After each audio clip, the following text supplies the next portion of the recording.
Hello, it's Jim Hutchens for the Jerusalem Connection Truth Report for this week. I'm going to depart from our discussion concerning Romans 9 through 11 for this week because of what's going on in our attack on ISIS in Syria and northern Iraq. This is front page news and it's worthy of our consideration.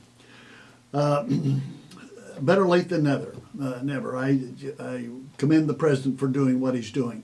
This is going to be a long, prolonged effort against these demonic barbarians. But it's a necessary engagement that we must make ourselves known. We must lead it. And at this point, there is an Arab coalition. As strange as that may sound, there's an Arab coalition that we are leading. The United Arab Emirates, Bahrain, Qatar, Jordan, Saudi Arabia. This is going to be a prolonged effort, and it's rightly so. They must be dealt with. They must be stopped. As a matter of fact, one of the attacks were directed toward Khorasan up near Aleppo, and this was evidently a group that were making designs for attacks on the United States and on Europe, and they have been dismantled, we're told. Their command structure, their supply lines, their training, and so on. But in light of all this, it is our purpose to consider Israel in the midst of this. And at this point, Israel is not a major player as far as our dealing with ISIS is concerned. But you can be assured that all the surrounding nations of Israel, Muslim nations, have a hostility toward Israel. And if they weren't killing and fighting among themselves, it would be directed toward Israel. And ultimately that will be the case. I'm reminded of the passage in Psalm 83. There are many who refer to this as the Psalm 83 war. I don't see it as a war. I see it as a prayer of Asaph, where he says to God, "O God, do not keep silent, do not be quiet. Keep not still, O God. See how your enemies are astir, how your foes rear their heads. With cunning they conspire against your people. They plot against those you cherish. Come, they say, let us destroy them as a nation, that the name of Israel be remembered no more. With one mind they plot together. They form an alliance against you, against Yahweh. Those who come against Israel are coming against God."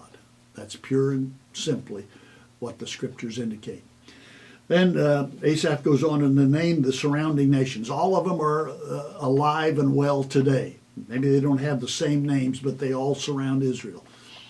And Asaph's conclusion of his prayer is found in verse 16, Psalm 83. "Cover their faces with shame, that men may seek your name, O Yahweh. May they ever be ashamed and dismayed. May they perish in disgrace. Let them know that you, whose name is Yahweh, that you alone are the most high over all the earth." So this is a prayer for victory that Asaph is praying regarding Israel's enemies. Now, I believe the answer to that prayer is given to us in Zechariah chapter 12. And this is forthcoming. It's not on the horizon immediately, but it will be forthcoming. And this is where the prophet speaks in Zechariah chapter 12.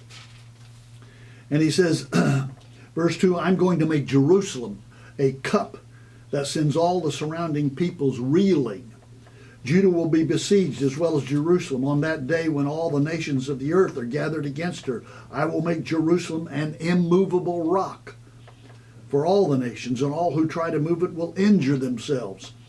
On that day," verse 6, "I will make the leaders of Judah like a firepot and a woodpile, like a flaming torch among sheaves.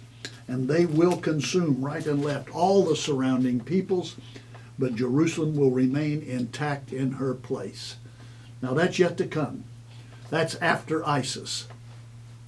But there will be a time when those surrounding nations that exist today, that are in Asaph's prayer, that will confront Israel, and Israel will come out victorious. Now that's not the end of the story. Armageddon is after that. And it is only then that the Messiah will intervene with power and great glory. But there will be a great victory. The scriptures indicate that Israel will consume right and left all the surrounding peoples, but Jerusalem will remain intact in her place. And that's the truth.